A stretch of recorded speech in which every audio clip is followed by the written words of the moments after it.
Olá, pessoal, vamos lá, vamos falar de infecção do trato urinário. E aí, gente, a gente tem que entender que infecção do trato urinário eu tenho, na verdade, tem três tipos, mas uma que não é bem infecção.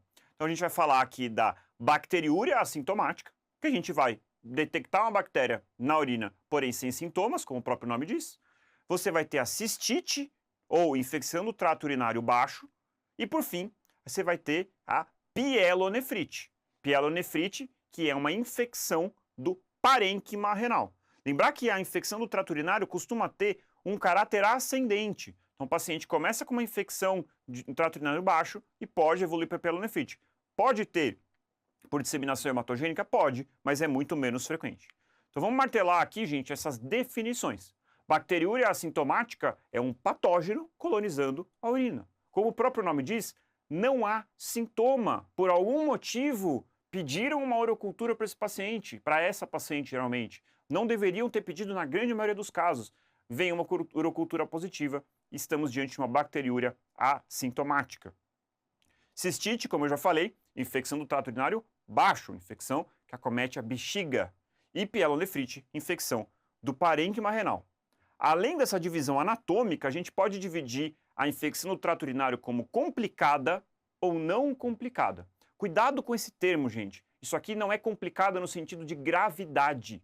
É complicada no sentido de que qual é o grupo de pacientes, a que grupo esse paciente pertence. Deixa eu explicar isso um pouquinho melhor para vocês. E tu não complicada é aquele paciente que não tem nenhum fator de risco. É uma mulher jovem, rígida, pré-menopausa, que não é gestante e não tem alteração do trato urinário, não tem uma malformação congênica, não tem uma bexiga neurogênica, não tem litíase renal de repetição, não tem nada que cause um fator de preocupação adicional para essa paciente. Por outro lado, se é um paciente idoso e tu, no homem, mulher no pós-menopausa, pacientes gestantes, crianças ou aqueles que têm anormalidades do trato urinário. A gente vai falar mais para frente, isso vai mudar como a gente vai investigar esse paciente. Vamos lá, gente, fatores de risco para infecção do trato urinário. A gente tem três grandes grupos de fatores de risco. Fatores epidemiológicos ou comorbidades, que a gente vai colocar aqui o paciente com transplante renal. Sexo feminino vai ser sempre um fator de risco. Afinal de contas, o trato urinário, a uretra é mais curta e facilita a ascensão da bactéria para causar a cistite. Paciente gestante, a gente vai falar que a gestante é um capítulo à parte aqui na infecção do trato urinário. Paciente com idade avançada na pós-menopausa. Ou quando a gente tem uma obstrução, um corpo estranho. Exemplo clássico, gente, sondagem vesical. Principalmente sondagem vesical de demora. Nosso corpo não foi feito para conviver com uma sonda no trato urinário. Isso facilita muito a infecção do trato urinário. Paciente que tem uma nefrostomia, ou que tem um duplo J, ou que tem litíase renal, ou que tem, e a principal causa de ito no homem, o principal fator de risco para ito no homem é a hiperplasia prostática benigna. Então o paciente não consegue urinar, fica com a bexiga repleta, vira um caldeirão de bactéria, pode levar à infecção do trato urinário no homem. Fatores anatômicos ou funcionais. O paciente tem uma bexiga neurogênica, teve um trauma raquimedular, tem uma bexiga neurogênica, ou ele tem um refluxo vésico-ureteral, ou qualquer outra anormalidade, como uma malformação congênita, pode precipitar infecção do trato urinário. E aí, gente, quem é o principal agente etiológico? Tem um nome que vocês têm que ter na cabeça, que é a Escherichia coli. E. coli é o principal agente, 75% dos casos, em qualquer situação. Qual é o principal agente no paciente diabético? E. coli. Qual é o principal agente no homem? E. coli. Qual é o principal agente na mulher jovem? E. coli. E assim para todas as infecções do trato urinário. A gente tem aqui, gente, uma distinção que eu não acho necessário vocês decorarem. Eu trouxe apenas aqui para vocês terem isso na mente. O segundo agente mais comum na pielonefrite são as enterobactérias. E aí você vai ter vários outros, como Proteus, Klebsiella, Enterobacter, Pseudomonas aeruginosa. Segundo agente mais comum na cistite, Staphylococcus negativo, mas pode ter enterococo, pode ter enterobactéria também. Aqui um destaque para um ponto importante, gente. Paciente com piúria estéreo. O que é piúria estéreo? Doutor, toda vez que eu vou no médico, eu coleto uma urina 1 e vem esse bendito desse leucócito na minha urina. Mas a minha cultura é sempre negativa. Eu já investiguei, já coletei mais de 10 culturas e sempre vem negativa. Isso é uma apresentação clínica sugestiva de tuberculose, em primeiro lugar, de longe. Então, tuberculose renal é uma causa clássica de piúria estéreo. E no paciente que está na idade fértil, paciente sexualmente ativo, pode ser uma uretrite por clamídia ou ureaplasma. Esse conceito parece uma picuinha, mas não é. Isso cai em prova, como caiu aqui no Albert Einstein, em 2019. Então vamos lá. Mulher de 30 anos de idade queixa-se de disúria, polaciúria, tenesmo vesical e desconforto suprapúbico constantes há 3 semanas. Realizou 3 exames de urina nesse período que mostravam leucócitos variando entre 10.000 e 15.000. Todas as uroculturas foram negativas. Sabendo-se que não há infecção vaginal, lembrar que isso é importante, passar por uma avaliação ginecológica, será que isso não pode ser alguma afecção ginecológica que está justificando o quadro dessa paciente? Indica-se. Então vamos lá, mulher jovem, na idade normal de ter infecção do trato urinário. E ela tem uma clínica de disúria, polaciúria, então parece ser uma cistite mesmo. Tenesmo vesical. O que é tenesmo vesical? Sensação de esvaziamento incompleto da bexiga após a micção. Faz xixi e parece que tem xixi ali ainda. E desconforto suprapúbico, famosa dor no pé da barriga. É assim que o paciente fala para vocês. Há 3 semanas, um quadro mais arrastado. Um quadro que traz leucocitúria, piúria, estéreo. Gente, isso aqui deve ser uma uretrite por clamídia. Como que a gente trata a clamídia? É com quinolona? É com nitrofurantoína? É com estrogênio tópico? É com acidificação urinária? Não, é com doxiciclina por 14 dias. Então perceba, um conceito um pouco de picuinha, mas que pode estar presente na nossa prova. Vamos em frente, gente. Vamos falar especificamente agora da cistite. Diagnóstico e tratamento. O diagnóstico da cistite é clínico. Ponham isso na cabeça, gente. Alerta, momento importante da aula. Talvez o conceito mais cobrado. O diagnóstico da cistite é clínico. Eu não preciso pedir urina 1. Eu não preciso pedir urocultura. O paciente chegou com poliúria, disúria, sensação de esvaziamento incompleto da bexiga, o tenesmo vesical, dor no pé da barriga, eu vou tratar empiricamente, ambulatorialmente. E não é com quinolona. A gente tem como primeira escolha a nitrofurantoína, como segunda escolha a fosfomicina em dose única, terceira escolha a Bactrim, depois a moxa com clavulanato e a última opção é o ciprofloxacino. Então aqui, gente, perceba que a gente vai falar de várias patologias aqui ao longo do nosso extensivo MedHit. Talvez uma das que existe a maior dissociação entre o que é o correto e o que é feito na prática. Não se deve pedir urina 1 urocultura para 99% dos pacientes com cistite. Então, quando que eu vou me preocupar em falar, o que está acontecendo? Se você tem persistência, se você tem recorrência dos sintomas. Aí sim, você vai pensar e falar, pô, alguma coisa está errada, essa paciente está voltando toda hora, ou eu não estou conseguindo curar essa infecção no trato urinário. Isso despenca em prova, gente. Vamos lá. Albert Einstein, vocês viram, quem vai prestar a prova do Einstein tem uma prevalência muito grande de infecção no trato urinário. Questão de 2023. Mulher de 56 anos dá entrada no PS da ginecologia com disúria e polaciúria há 1 dia. Ela nega febre e relata início de relacionamento com um novo parceiro. Refere ter pesquisado no Google sobre seus sinais e sintomas e pede que o médico de plantão solicite exames de urina, urocultura, ultrassom de rins e vias urinárias e ressonância nuclear magnética de abdômen e pelve. Nesse caso, não veja, gente, uma mulher, 56 anos, um quadro típico de cistite. E aí, gente, ela veio com uma série de demandas, como deve ser uma coisa muito comum no Hospital Albert Einstein, o paciente chegar querendo um monte de exame, mas a gente tem que fazer o que é certo. Como que a gente faz o diagnóstico de cistite? Do ponto de vista clínico. O que a gente deve pedir de exame? Nada. Então vamos procurar as alternativas. Há necessidade de ultrassonografia de vias urinárias superiores, por ser caso de cistite que ocorre acima dos 50 anos, de forma alguma. A ressonância nuclear magnética é exame preferencial para a exclusão de pielonefrite. Não é assim no SUS e não é assim no Albert Einstein. Está completamente equivocado. C. Não existe a necessidade de exames subsidiários para o diagnóstico de cistite aguda não complicada. E aqui entra esse termo que eu falei para vocês. Ela não tem anormalidades do trato urinário, ela não está na pós-menopausa, é uma paciente que é normal. Ela não é gestante, ela não é homem, então não tem por que fazer, não tem por que investigar, pedir exames. Então, portanto, o nosso gabarito é mesmo a letra C. Vamos olhar a última alternativa só para a gente aproveitar. Os exames de urina e urocultura são necessários para nortear a antibiótico terapia em mulheres sexualmente ativas. Não são, gente. Mulher sexualmente ativa é a maioria das pacientes que tem cistite. Então, a maioria das pacientes que têm cistite vão estar aí na vida, com vida sexualmente ativa. Se fosse assim, a gente teria que pedir para todo mundo. E como eu já falei, não devemos pedir para todo mundo. Na verdade, pedir exames na cistite é exceção. Vamos continuar aqui, gente, e falar sobre um capítulo à parte, que é a cistite e a bacteriúria assintomática na gestante. E aqui muda completamente. Então, a gestante é um bichinho à parte aqui, é um capítulo à parte. Ao contrário de tudo que eu falei até agora, você deve pedir urocultura. Aliás, você pede urocultura mesmo sem sintoma. Essa paciente vai fazer urocultura de controle mensal. E você vai tratar, mesmo que seja apenas uma bacteriúria assintomática. O paciente não está sentindo nada, você colheu a urocultura e tem uma E. coli lá. Você vai tratar. E aí temos quais os antibióticos. Posso dar quinolona para gestante? Não posso, gente. Qual é a droga de escolha? Fosfomicina. Segunda opção, amoxicilina com clavulanato. E por fim, cefalexina, ampicilina. Nitrofurantoína está com asterisco porque a gente não pode dar no primeiro trimestre e nem no final da gestação. Então é a última opção. Vamos pensar mais na fosfomicina e na amoxicilina com clavulanato. Gente, além da gestante, quando que então que eu trato a bacteriúria assintomática? Tem duas indicações consistentes e uma controversa.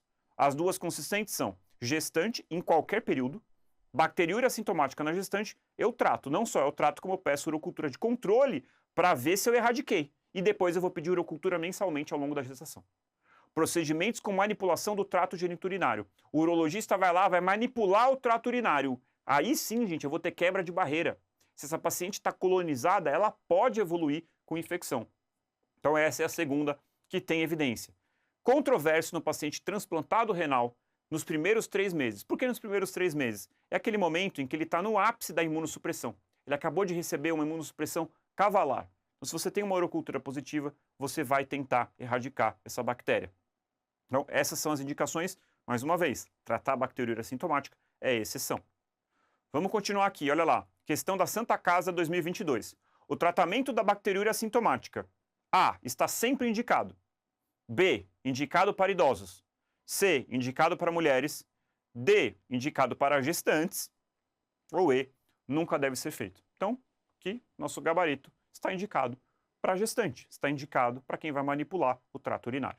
Mais um conceito importante aqui, gente, que a gente precisa definir. Infecção do trato urinário de repetição. E aqui, gente, infecção do trato urinário de repetição não é o paciente que decide, doutor, mas eu tive 3 infecções nos últimos 3 anos. Isso não é itude de repetição. O que é itude de repetição? 2 episódios em 6 meses ou 3 em 12. Então, 2 num semestre, 3 num ano. Isso é característico de itude de repetição. E como que a gente vai tratar a infecção do trato urinário de repetição? Gente, isso aqui é um pouco chato de tratar na prática clínica, porque muitas vezes você vai ter que passar por medidas comportamentais. Então, o paciente tem que criar o hábito de uma boa higiene, tem que criar o hábito de beber bastante água, porque ao beber bastante água, ela faz muito xixi. Porque ela faz muito xixi, toda vez que a bactéria está ascendendo pelo trato urinário, você joga a bactéria para fora. Alguns fatores de risco, gente. Quando você tem uma relação sexual, você tem o atrito, você tem a troca de flora entre o parceiro e a paciente. E pode facilitar a entrada da bactéria na uretra. Como que a gente resolve isso? Criar o hábito de urinar após o coito. Se a paciente utiliza diafragma com espermicida, evitar o espermicida. Obviamente você não vai suspender e não vai fazer nada, o paciente vai engravidar. Você suspende e prescreve um método anticoncepcional alternativo. Pacientes na pós-menopausa podem evoluir com atrofia do epitélio vaginal. Se for o caso, você pode indicar terapia estrogênica para melhorar ali o epitélio vaginal. Isso protege contra a itude de repetição. E por fim, a antibiótico profilaxia por 3 a 6 meses. Aqui, gente, isso aqui, sabidamente, diminui o quadro de infecção no trato urinário de repetição. Porém, quando você suspende a antibiótico profilaxia, geralmente a paciente recorre na itude de repetição. Mas muitas vezes é o que a gente tem para fazer na prática. E o suco de cranberry, gente, não sei se vocês já ouviram falar disso. Não temos evidência robusta na literatura. Portanto, a princípio, não dá para dizer que isso é uma medida eficaz e é por isso que eu não botei aqui. Algumas bancas já até colocaram isso em questão. O suco de cranberry não tem evidência robusta, alguns pacientes utilizam, e é aquela coisa, não faz mal, então não tem problema. Só que lembrar também que não é uma coisa barata, lembrar que o suco de cranberry também tem um alto teor calórico, o paciente pode ganhar peso, tem as cápsulas de cranberry que tem menos evidência ainda. Então, assim, a princípio, não é uma terapia comprovadamente eficaz. E quando que eu devo investigar, gente? Quando que eu devo me preocupar? Pô, tá tendo estudo de repetição, vou ter que fazer um estudo urodinâmico, ou vou fazer um exame de imagem. Não é para todo mundo. Não é todo mundo que tem etudo de repetição que eu investigo o trato urinário. Então, quando que eu investigo? Quando o paciente tem urocultura com proteus. Por quê? Proteus tem uma forte correlação com nefrolitíase. Se você está tendo uma etudo de repetição que toda hora cresce proteus, vale a pena você pedir um ultrassom ou mesmo uma tomografia para ver se não tem uma litíase e não é essa litíase que está precipitando esses quadros de etudo de repetição.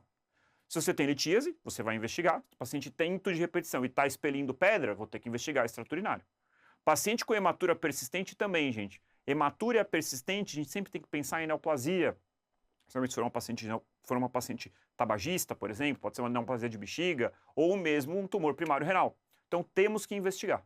Ou o paciente que recorre, recidiva precocemente, ele não só tem etudo de repetição, como ele tem um quadro, trata, em 2 semanas ele tem de novo. Aí é um paciente que merece investigação. Vamos ver uma questão aqui da Unicamp de 2021 que fala sobre esse tema. Mulher de 35 anos apresenta dor para urinar, aumento da frequência urinária, diminuição da quantidade e urgência miccional há 2 dias. Nega febre, calafrios do lombar e gravidez. Antecedente pessoal, ela tem 2 episódios semelhantes nos últimos 6 meses. Exame sumário de urina com hemácias 20 por campo, leucócitos maior que 100, proteína ausente, nitrito 3 cruzes, leucócito esterase 3 cruzes, urocultura com E. coli acima de 10 a 5 unidades formadoras de colônia.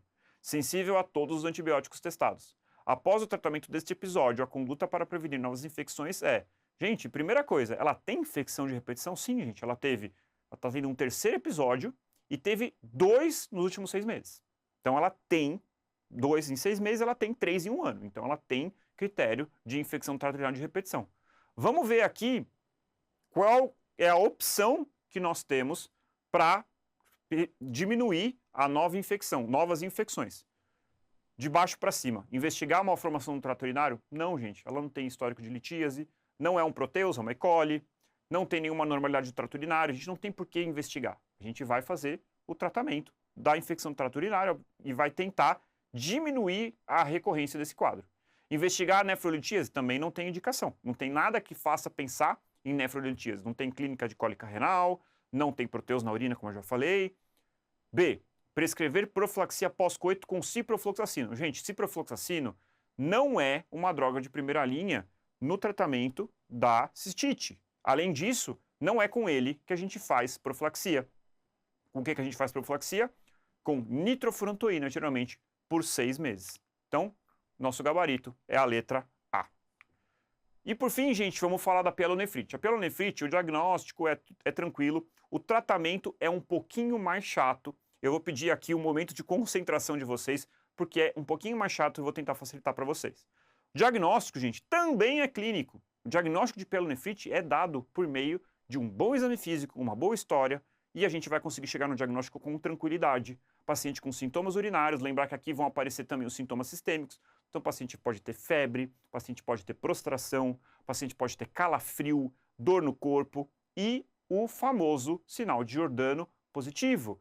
Punho percussão dolorosa da loja renal. Você vai dar aquele soquinho ali na região da loja renal e o paciente vai pular e reclamar de dor. Sinal de Giordano positivo. Então, você tem um paciente com esse quadro clínico sugestivo, não tem dúvida, ela tem pielonefrite. E aí, pielonefrite, a gente pede exame de imagem para todo mundo? Não. Exame de imagem na pielonefrite é exceção. Quando que a gente pede? Paciente que está séptico. Paciente que eu estou tratando há 48 a 72 horas e não está melhorando. Paciente que tem obstrução urinária. Além da pielonefrite, ele não está urinando. Nossa, isso deve ter alguma coisa. Será que tem um cálculo, uma ureterolitíase, alguma coisa que está dificultando, está gerando, pode estar levando, inclusive, ao risco de uma ira pós-renal? Aí sim eu tenho indicação de exame de imagem. Então veja, gente, mais uma vez, o diagnóstico aqui de imagem, ele é exceção. Para a grande maioria dos pacientes, eu vou fazer o diagnóstico clínico Eu vou pedir sim urocultura, porque eu preciso saber se esse paciente tem um germe resistente, mas eu não tenho indicação de exame de imagem. E aí, gente, eu preciso decidir, beleza, fiz o diagnóstico de pielonefrite. Primeira coisa que eu tenho que fazer, onde eu vou tratar esse paciente? Mais uma vez, gente, a grande maioria dos pacientes eu vou tratar em regime ambulatorial. Não é o que todo mundo faz na prática clínica. Pielonefrite, primeira coisa que a pessoa faz, interna, pede tomografia e começa antibiótico intra-hospitalar. Tá errado. A grande maioria dos pacientes, tratamento é ambulatorial. Quem que é o interno? Gestante. Paciente que não tem possibilidade de tratamento via oral, porque está vomitando, está tendo náusea, o que é bem raro no contexto de pielonefrite. Obviamente, o paciente séptico ou chocado, eu vou tratar em ambiente hospitalar.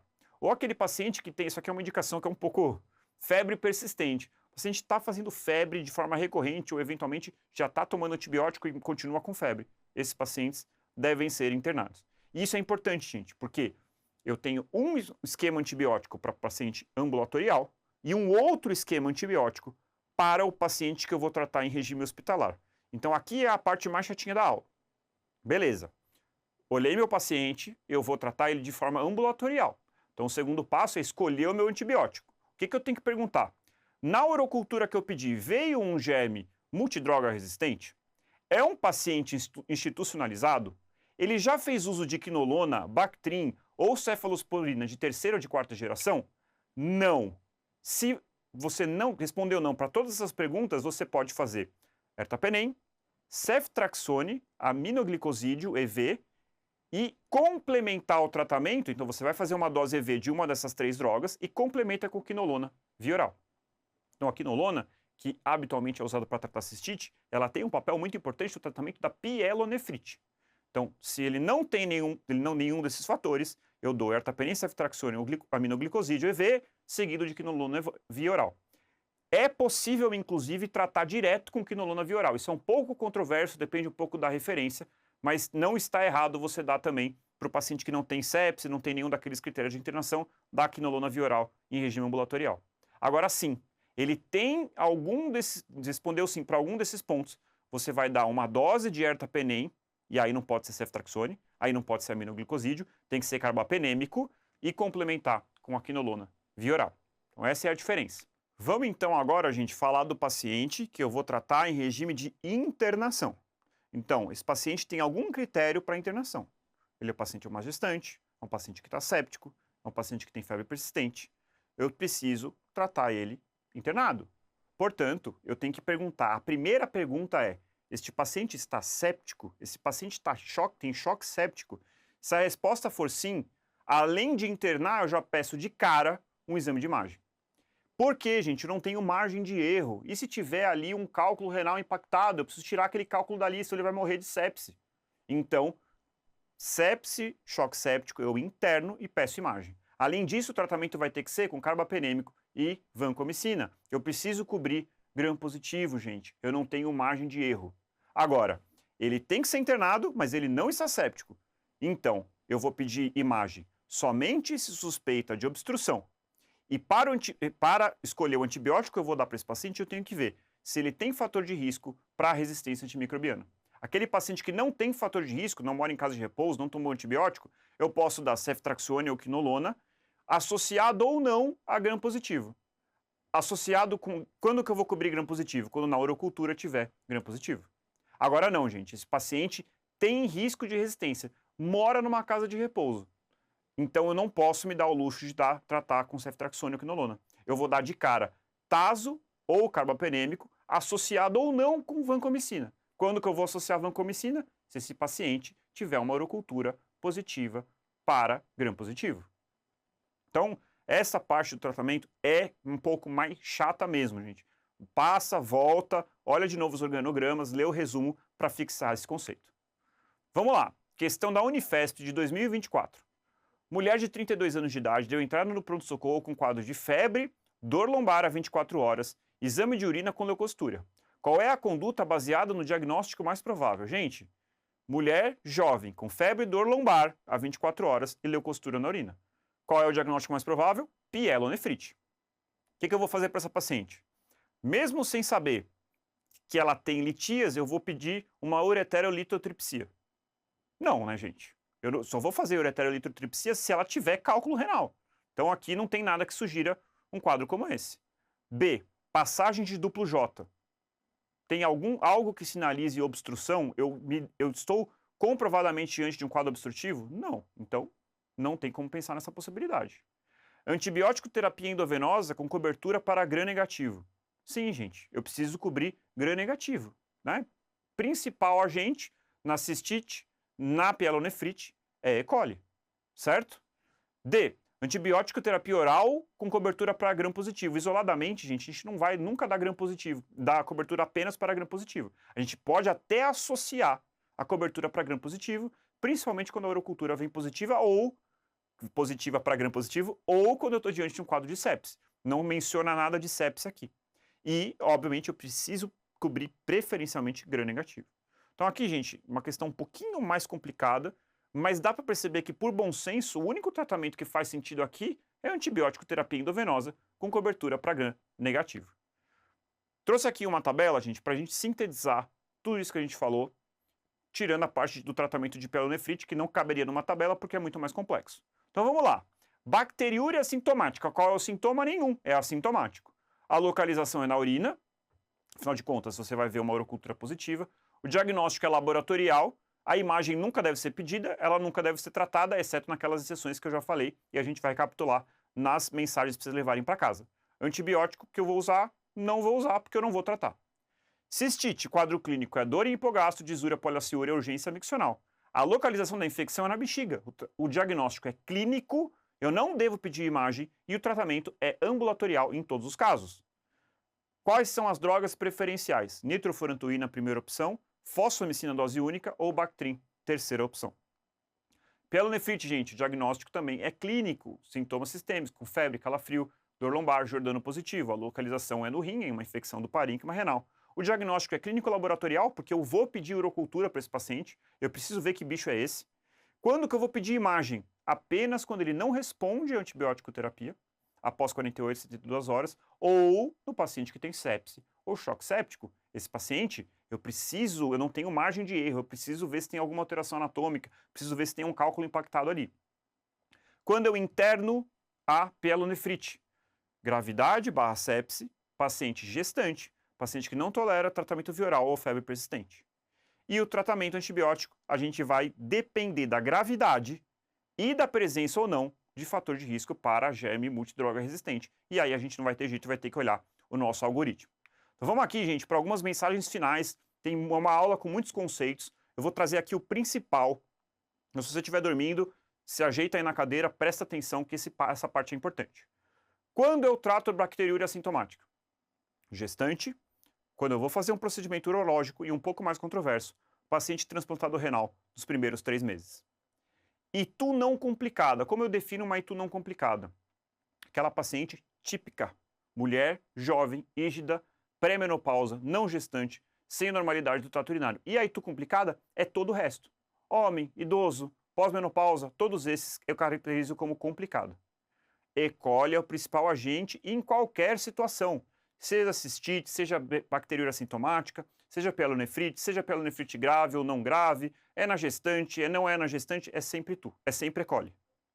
Piúria estéril, eu tenho que pensar em tuberculose ou uretrite por clamídia ou ureaplasma.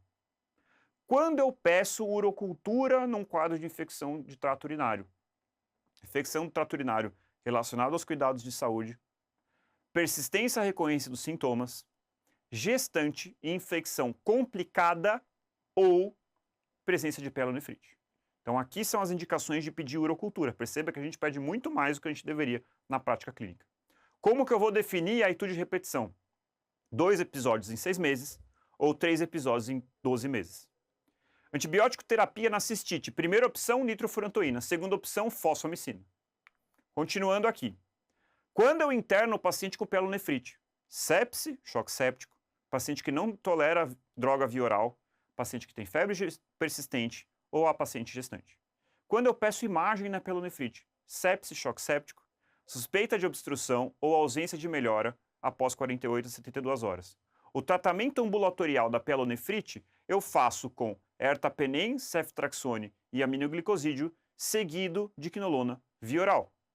Tratamento de sepse choque séptico por pielonefrite, aqui eu não tenho margem de erro. Eu vou dar carbapenêmico com vancomicina. Tratamento da pielonefrite que está internado, mas não tem sepse. Se não há risco de resistência, eu posso dar ceftriaxona ou quinolona com vancomicina, se tiver um gram positivo na urocultura, ou se tiver risco de resistência, eu trato com tazocin ou carbapenêmico com vancomicina, se tiver um gram positivo na urocultura. Então, gente, são muitos conceitos, principalmente a parte do tratamento da pielonefrite é um pouquinho mais chata. Espero ter trazido as informações necessárias para a gente encarar essa prova de residência. Vejo vocês na próxima aula. Até mais!